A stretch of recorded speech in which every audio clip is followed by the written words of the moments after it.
मैं एक बात आपसे पूछता हूँ, आप बताइए कि आपके घर में कोई भोज होता है, शादी विवाह होता है, कोई मेहमान आता है, तो आप उसके लिए भोज का इंतजाम कैसे करते हैं? पता करते हैं कि नहीं कितने लोग हो आप? पता करते हैं ना।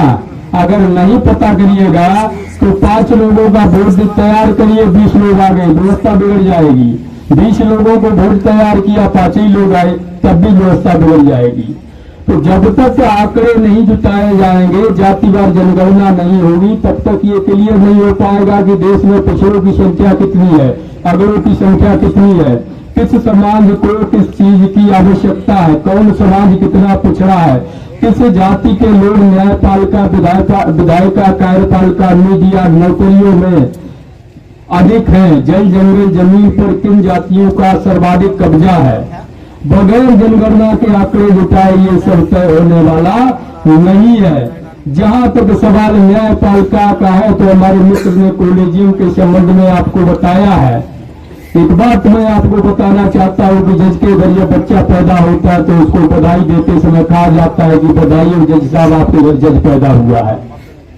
जब तक देश के न्यायपालिका में, सुप्रीम कोर्ट में, उच्च न्यायालय में, जब तक आपके दलित, पिछड़े, आदिवासी समाज से जब तक ये कोयरी, कुर्मी, अंसारी, धुनिया, नौनिया, चमार, वाल्मीकि समाज का बेटा चीफ जस्टिस ऑफ इंडिया नहीं बनेगा, तब तक दलित, पिछड़ा, आदिवासी को न्याय मिलने वाला, पटवारी को न्याय मिलने वाला नहीं है। तो इस कॉलेजियम सिस्टम के खिलाफ आपको लड़ना पड़ेगा। लेटरल एंट्री जब तक रहेगी, आप कितना भी अपने बच्चे को पढ़ा लीजिए, कभी IAS IPS नहीं बना पाएंगे। तो लेटरल एंट्री के खिलाफ लड़ना पड़ेगा। क्रिमिलेयर का बड़ा अच्छा सिस्टम है कि 50,000 महीने पर कमाने वाला पिछड़ा समाज का व्यक्ति अमीर हो जाता है और 66,000 महीना कमाने वाला अगला समाज का व्यक्ति गरीब होता है, उसको आरक्षण चाहिए। और इसी संबंध में एक बात कहना चाहता हूं, आज एक मांग चल रही है, ध्यान दीजिए निराला जी। आज सवर्णों के द्वारा, तथाकथित चुनमंगों के द्वारा एक मांग की जा रही है। मांग जानते हैं क्या है? जिन सवर्णों की आबादी इस देश में 5 से 7% बमुश्किल होगी, वो आज मांग कर रहे हैं, ट्विटर को खोलिए, ट्रेंड चल रहा है कि EWS आरक्षण 30% किया जाए। एक बात मैं आपको बताना चाहता हूं कि EWS जो है वो आर्थिक आधार पर कतई नहीं है, ये भ्रम में मत रहिए। अगर आर्थिक आधार पर होता तो किसी और समाज का व्यक्ति भी उसमें सिलेक्ट होता, उसका लाभ लेता। वो जातीय आधार पर 10% दिया गया है, 5 से 7% सवर्णों को। जातीय आधार पर कैसे है तो मैं आपको बताता हूं कि उसमें सिर्फ जो है आपका बामन, भूमियार, लाला और जो सवर्ण, बनिया समाज, सवर्ण जाति का लोग है, उसी को EWS मिलता है। अन्य जाति, अन्य समाज को EWS का आरक्षण नहीं मिलता है। जब 5-7% सवर्णों को 10% EWS मिल सकता है, तो हम 65 से 70% पिछड़ों को 60% आरक्षण क्यों नहीं मिल सकता है? हमारी मांग है केंद्र सरकार से कि पिछड़ों को 60% आरक्षण दिया जाना चाहिए। और अगर किसी को आपत्ति है तो जाति जनगणना करा लीजिए, क्लियर हो जाएगा कि पिछड़ों की आबादी कितनी है और अगड़ों की आबादी कितनी है। ये तमाम जो सवालात हैं जो आपके आने वाले पीढ़ियों के हकों हुकूक के हैं, इनके लिए आपको ही लड़ना पड़ेगा। न तो कोई अम्बेडकर आने वाला है, न कोई लोहिया आने वाला है, न कोई मंगल आएगा, न भगत सिंह, न जगदीप आएगा, न कर्पूरी आएगा। इन हकों हुकूक की लड़ाई को आप खुद सड़कों पर उतर के आपको ही लड़ना पड़ेगा। आप ही को लाठी खानी पड़ेगी, आप ही को जेल जाना पड़ेगा, पैसा देना पड़ेगा, समय देना पड़ेगा, संघर्ष करना पड़ेगा। अगर बगैर मांगे तो माँ भी बच्चे को दूध नहीं पिलाती है। और हमारे पिछड़े समाज के सोए हुए मुर्दा लोगों, तुम ये चाहते हो कि हमें लड़ना न पड़े, पड़ोसी लड़े और हमें लाभ मिल जाए, ये कभी संभव नहीं है। इसलिए एक बात जान लीजिए कि लड़ने के लिए कमर कसिए और अपने अधिकारों को लड़ करके, छीन करके हासिल करिए। मांगने से भीख मिलती है, अधिकार हमेशा छीने जाते हैं। जंग जीतनी है तो युद्ध करना पड़ेगा और अधिकार चाहिए तो विद्रोह करना पड़ेगा। इसलिए सड़कों पर उतरिए और अपने अधिकारों की लड़ाई को तेज करिए। इसी में हम लोग, आप देखिए, अगर बात किया जाए तो अदानी, अबानी जैसे तमाम अपर कास्ट के जो लोग हैं, हजारों करोड़ लेकर के विदेशों में भाग जाते हैं।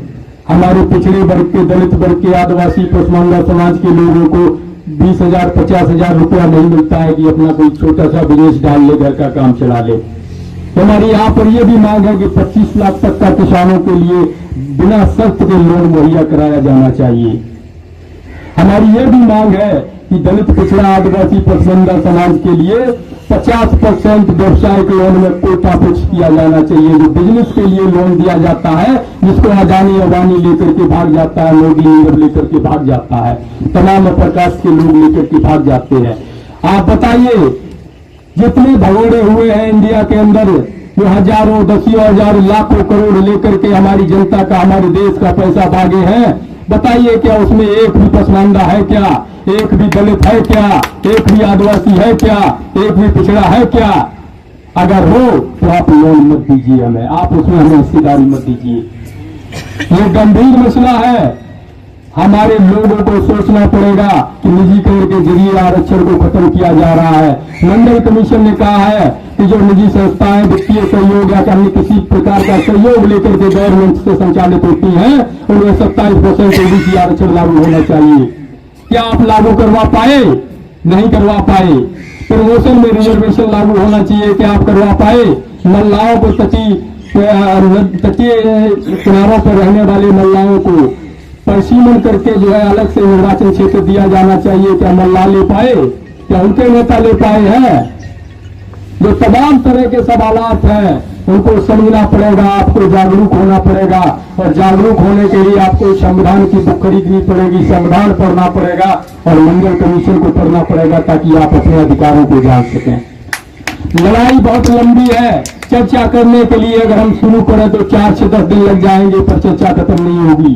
क्योंकि जो अन्याय आपके साथ हो रहा है, जब तक आप अन्याय को नहीं समझिएगा तब तक न्याय की लड़ाई कभी लड़ नहीं सकते। तो पहले अन्याय की जड़ को पकड़िए, तब पता चलेगा कि न्याय की लड़ाई कैसे लड़नी है। इन्हीं चंद शब्दों के साथ में मैं आपका आभार व्यक्त करते हुए अपनी बारी को विराम देता हूँ। जय भीम, जय जोहार, जय मंडल। क्रांतिकारी साथियों, यदि आप संवैधानिक अधिकारों, जातिवाद जनगणना, मंडल कमीशन, बहुजन महापुरुषों की वैचार की समता, समानता और सामाजिक न्याय के आंदोलन को मजबूत बनाना चाहते हैं, तो हमारी आपसे गुजारिश है कि हमारे चैनल को सब्सक्राइब करें व बेल आइकन के बटन को दबाएं। वीडियो को अधिक से अधिक शेयर करें व अपनी यथासंभव शक्ति अनुसार हमें आर्थिक सहयोग करें।